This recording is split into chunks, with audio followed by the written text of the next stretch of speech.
గతంలో మహిళలకు రక్షణ లేకపోయేదనే వార్తలు హల్చల్ చేసేవి. దీంతో మహిళా సమాజం ఈ విషయాలపై తీవ్రంగా విరుచుకుపడేది. భారీ ఎత్తున చర్చలు సాగేవి.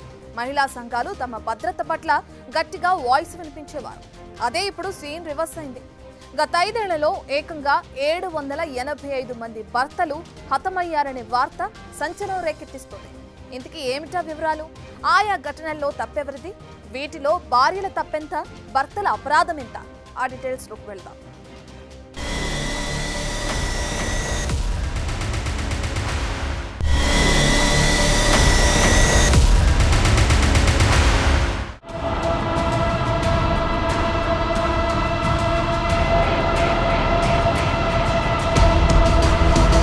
ఇదిగో ఇతన్ని చూసారా? పాలతో ఎంత సంబురంగా స్నానం చేస్తున్నాడో గమనించారా? దీనికి అతడు పెట్టిన పేరు శుద్ధి వేడుక. ఇతడిలా ఎందుకు చేస్తున్నట్టు? ఇంతకీ ఇతడెవరు? ఆ వివరాలేంటి అని చూస్తే భార్య విడాకులిచ్చిందని పాలతో శుద్ధి వేడుక చేసుకున్న ఇతడి పేరు మాణిక్ అలీ. అస్సాంలోని నల్బరీ జిల్లా ముకుల్మువా గ్రామానికి చెందినవాడు. గతంలో ఇతడికి ఒక మహిళతో పెళ్లయింది. ఒక కుమార్తె కూడా ఉంది. అయితే ఆమె పెళ్లైనా తన ప్రియుడితో వివాహేతర సంబంధం కొనసాగించేది. అంతేకాదు 1కి 2 సార్లు భర్త పిల్లల్ని వదిలి ప్రియుడితో వెళ్లిపోయింది.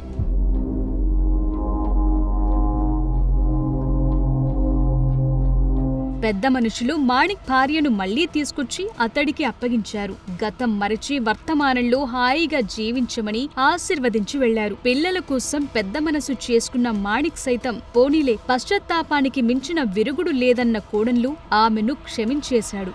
యథావిధిగా తన దైనందిన జీవితంలో పడిపోయాడు. కాని అతడికి మధ్య తెలిసిందేంటంటే తన భార్య ఎంతకీ మారలేదని, ఇంకా తన ప్రియుడితో ఆమె సన్నిహితంగానే ఉంటోందని గ్రహించాడు. దీంతో విడాకులకు అప్లై చేశాడు. చివరికి కోర్టు మాణిక్ అలీ మొర ఆలకించి ఎట్టకేలకు విడాకులు మంజూరు చేసింది. దీంతో అతడి ఆనందం ఇదిగో ఇలా పాల స్నానాల సంబురాలు చేసుకునేలా చేసింది.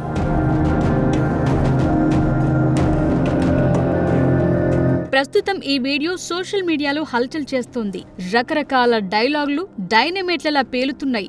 వాటిలో మొదటి వరుసలో నిలిచిన కామెంట్ ఏంటో తెలుసా? హమ్మయ్యా, నా భార్య నన్ను చంపకుండా వదిలేసింది, బతికాన్రా దేవుడా అంటూ అతడు ఆనందం వ్యక్తం చేస్తున్నాడని కామెంట్ చేశారు కొందరు. ఇలాంటి భార్య ఉన్నా ఒకటే, లేకున్నా ఒకటేనని మరికొందరు. మనోన్ని ముప్పు తిప్పలు పెట్టి 40 లీటర్ల పాలు తాగించిందని ఇంకొందరు. ఏం గుండెరా నీది, 2 సార్లు ప్రియుడితో వెళ్లిపోయినా నీ భార్యను క్షమించావంటూ మాస్ కామెంట్స్ చేస్తున్నవారు మరికొందరు. ఒక దరిద్రం వదిలిందని ఇంకొందరు. ఇలా రకరకాల సెటైరికల్ కామెంట్లు చేస్తూ వస్తున్నారు. ఈ మధ్య కాలంలో విడాకుల వరకు వెళ్లటం లేదు. ఇలాంటి పతి పత్ని ఔర్ ఓ కహానీలు. ప్రియుడితో జతకట్టిన ఆ ఇల్లాళ్లు ఏకంగా అతన్ని కడతేర్చుతున్న ఘటనలే అధికంగా కనిపిస్తున్నాయి. ఈ మాత్రం తనకు బతికే అవకాశం లభించింది కాబట్టి పాలాభిషేకాల పండుగ చేసుకుంటున్నాడని ఇంకొందరు. ఇలా రకరకాల కామెంట్లతో హోరెత్తిస్తున్నారు.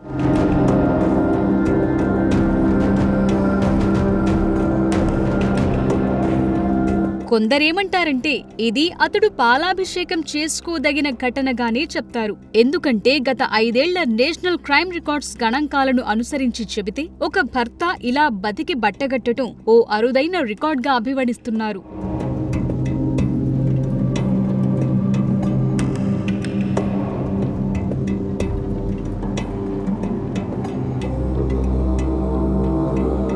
జాతీయ నేర నివేదికల వివరాల ప్రకారం ఉత్తరప్రదేశ్ రాష్ట్రం భర్తల మరణాల్లో తొలి స్థానంలో ఉన్నట్టు సమాచారం. 2020లో ఇక్కడ 45 మంది భర్తలు చనిపోయిన ఘటనలు నమోదయ్యాయి. 2021లో ఈ సంఖ్య 52కు చేరింది. 2022లో 60, 2023లో 55, 2024లో 62 మంది భర్తలు చనిపోయినట్టుగా చెప్తున్నాయి లెక్కలు. ఇక బీహార్ విషయానికొస్తే 2020లో 30 మంది భర్తలు, 2021లో 35 మంది, 2022లో 40 మంది, 2023లో 39, 2024లో 42 మంది భర్తలు హతమైనట్టు చెప్తున్నాయి ఎన్సీఆర్ రికార్డ్స్.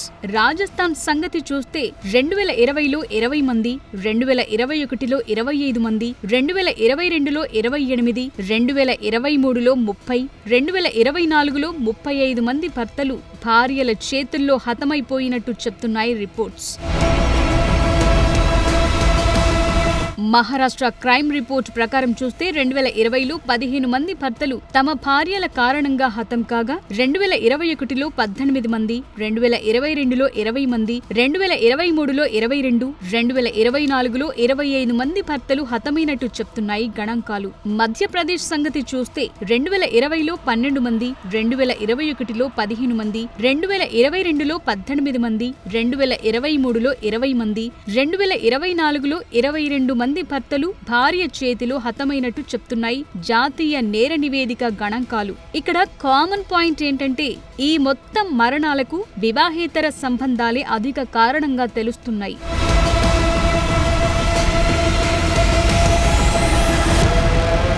ఇక్కడ గుర్తించాల్సిన మరో విషయం ఏంటంటే కొందరు భర్తలు భార్య బాధితులు కాగా మరికొందరు ఇతర మహిళలతో సంబంధాలు పెట్టుకుని తరువాత జరిగిన వివాదాల కారణంగా హతమైనట్టు తెలుస్తోంది.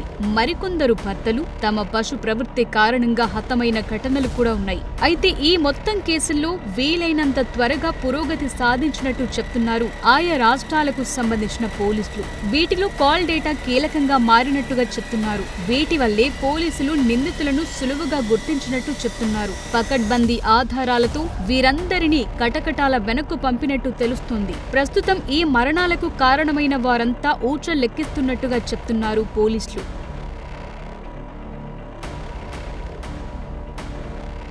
ఇవన్నీ ఉత్తరాది రాష్ట్రాల్లో, తెలుగు రాష్ట్రాల్లో కాదు కదా అనటానికి లేకుండా పోతోంది. ఇక్కడ కూడా తరచూ ఇలాంటి ఘటనలు నమోదవుతున్నాయి.